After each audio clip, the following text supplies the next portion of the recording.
I know where I came from. I come from God. I didn't come from monkey.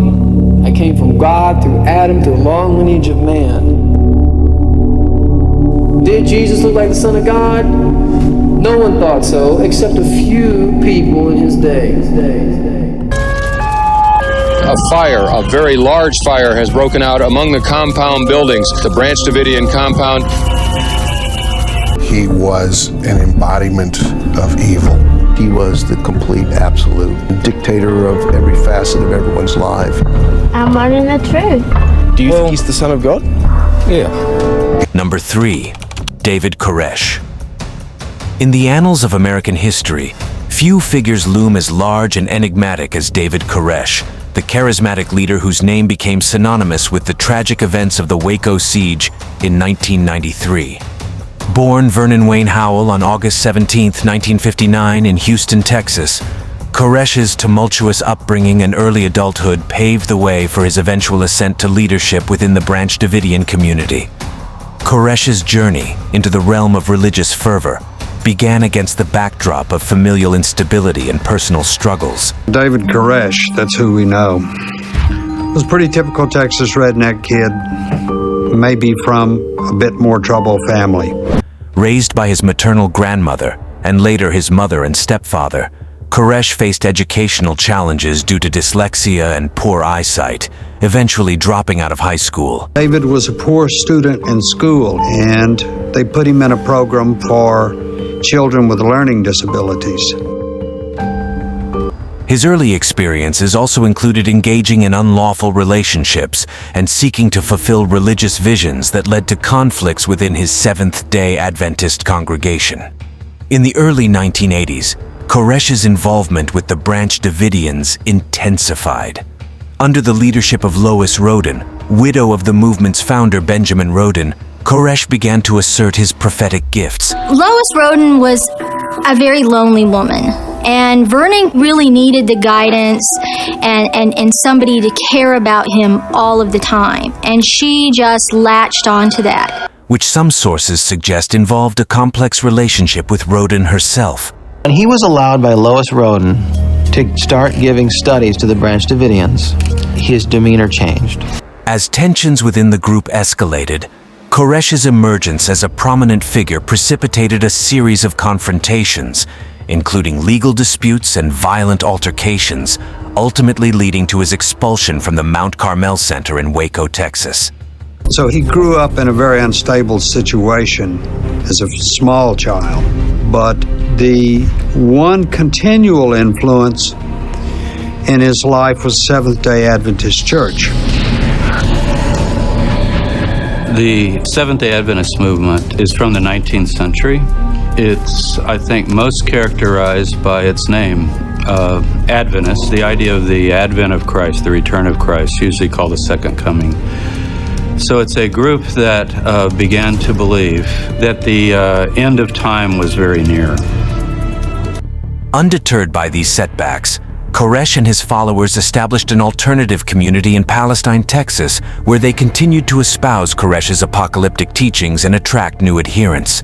Despite legal entanglements and internal strife, Koresh's influence within the Branch Davidian movement steadily grew, culminating in his formal assumption of leadership and the eventual reclamation of the Mount Carmel Center. He taught that it was time for a change in regime, and he made everyone believe very passionately that this really is the end. He's bringing the last message, and that now is the time to act, be passionate, be a soldier for God.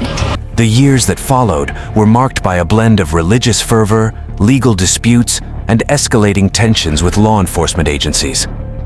Koresh's controversial teachings, including interpretations of biblical prophecy and his own messianic claims, attracted scrutiny and condemnation from both former members and government authorities. I was the chief of the Public Affairs Branch of the Bureau of Alcohol, Tobacco, and Firearms. We received information that they were engaged in buying and stockpiling firearms, converting weapons to machine guns, and so we began an investigation and determined that in fact they were doing exactly that. The Waco siege of 1993, initiated by the ATF and later escalated by the FBI, culminated in a tragic conflagration that claimed the lives of Koresh and many of his followers. 4 agents are dead. Inside Mount Carmel, 5 Branch Davidians are mortally wounded, and several are injured, including David Koresh. Number 2. Anne Hamilton Byrne. In the shadowed heart of Australia's lush Dandenong Ranges, a charismatic woman named Anne Hamilton Byrne wove a tapestry of illusion and control. Of all the crimes that I investigated, she is the most evil person that I've ever met. She wasn't just any leader. She was the orchestrator of a macabre symphony, conducting her followers like puppets on strings, with promises of enlightenment and salvation. Known to her devotees as a reincarnation of Jesus himself, Hamilton Byrne's cult, ominously dubbed the Family, wasn't just a congregation, it was a fortress of deception. Blending elements of Christianity and Eastern mysticism, she spun a web of beliefs where she stood as a divine figure, surrounded by her disciples who fervently worshipped her as such. These people truly believe that she is Jesus Christ. But behind the facade of spirituality lay a darkness that few dared to confront. Youngsters, innocent souls plucked from the clutches of legality, became pawns in her twisted game. Born or adopted, they were stripped of their identities, dressed in uniformity, and raised under a veil of secrecy at Kai Lama, a secluded sanctuary far from prying eyes. My mother was a 15-year-old girl whose doctor was a member of the sect, and the doctor organised the adoption, drugged my mother and took me away from her at birth. I was told to leave my first wife and go up to the hills. I did. I was told that I would be going to have a baby with another woman, and I did. For these younglings, life wasn't a journey of discovery, but a descent into a labyrinth of torment. Starvation diets, relentless beatings, and doses of potent psychiatric drugs were their daily fare. And do you remember giving her LSD at the age of 14? LSD? No. Had never happened? You're asking me and then telling me. I'm asking you. Did it happen? I have no memory of that. And as they reached adolescence, a ghastly rite awaited them. A baptism of LSD-induced terror, leaving them adrift in hallucinogenic nightmares, abandoned to the whims of their self-proclaimed messiah. Hamilton Byrne's grip tightened as her influence spread. The tendrils of her power extended even into New Haven Hospital, where unsuspecting patients fell prey to her indoctrination. Were the children ever hit? Oh, I can never say we went out to hit the children, never. Never went out to hit them, but were never they hit? Hit them, no. You never hit your child? No. Through a cocktail of manipulation and mind-altering substances, she ensnared minds and shattered lives, leaving a trail of shattered souls in her wake. But every reign of terror meets its reckoning.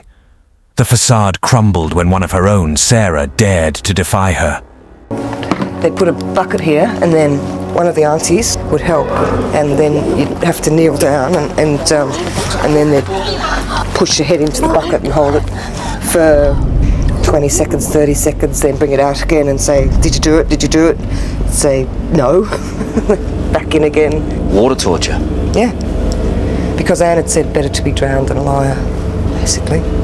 Better to be drowned than be a liar. With the help of allies, she lifted the veil of secrecy, revealing the horrors hidden behind closed doors. In a blaze of police intervention, the younglings were liberated, and Hamilton Byrne's reign of terror was brought to its knees. But the scars, both seen and unseen, would linger long after the headlines faded. For those who survived the darkness of the family, the journey toward healing had only just begun. And as Anne Hamilton Byrne faced the consequences of her actions, a question echoed in the hearts of many. How could such evil thrive in the guise of enlightenment? Number 1. Shoko Asahara.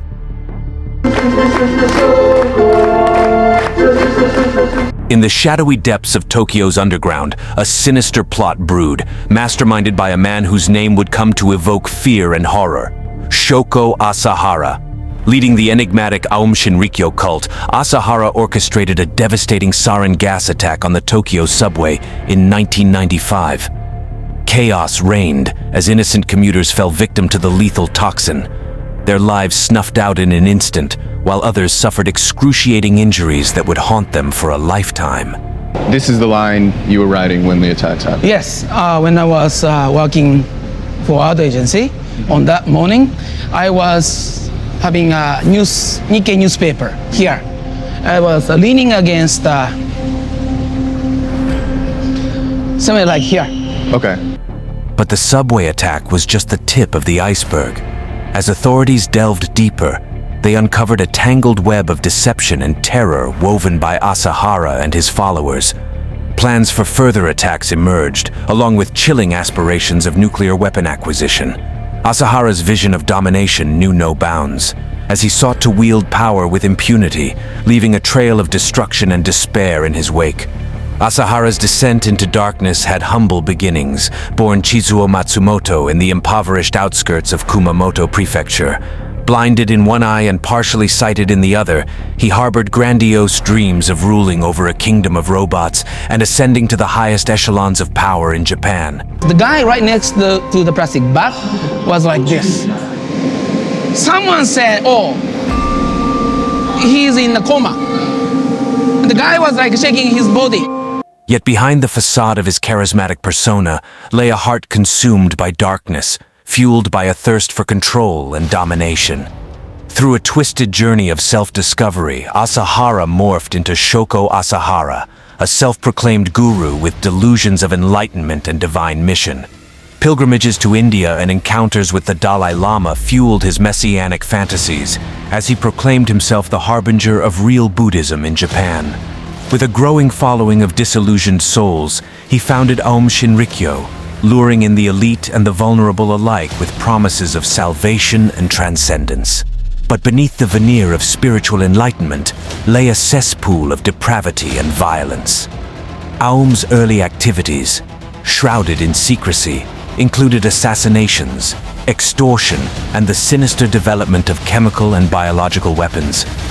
From the slaying of dissenting voices to the spraying of anthrax spores, Asahara's reign of terror knew no bounds.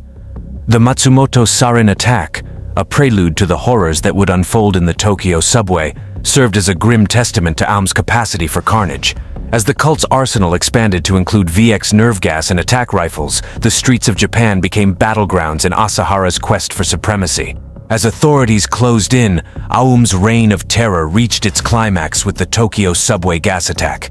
13 lives were lost, and thousands more were left reeling from the effects of the lethal nerve agent. But even as Asahara was apprehended, the nightmare was far from over. Then at the first car, that I found the newspaper wrapping the plastic bag. I saw it. I was about to step on the plastic bag. Assassinations, attempted explosions, and a chilling plot to release cyanide gas into Tokyo's bustling streets kept the city on edge. As the wheels of justice turned, Asahara was brought to trial, facing charges of slaying and conspiracy. Yet, even in the face of overwhelming evidence, he remained silent, his twisted vision of supremacy unrepentant to the end. In a final act of justice, Asahara met his demise at the end of a hangman's noose, his legacy of terror extinguished but never forgotten. Though the streets of Tokyo may have been cleansed of his malevolence, the scars of his reign of terror linger on, a haunting testament to the fragility of peace in a world consumed by madness. Signing off for now, tune in next time for another riveting episode.